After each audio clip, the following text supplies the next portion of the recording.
అమోఘమైన రాజశ్యామలాదేవి 16 నామాలు. ఓం సంగీతయోగిన్యై నమః. ఓం శ్యామాయై నమః.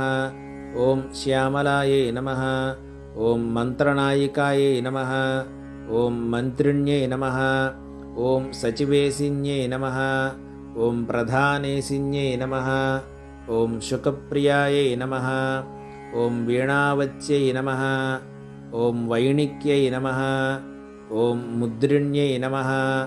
ఓం ప్రీకప్రియాయై నమః. ఓం నీపప్రియాయై నమః. ఓం కదంబేశ్యై నమః. ఓం కదంబవనవాసిన్యై నమః. ఓం సదామదాయై నమః.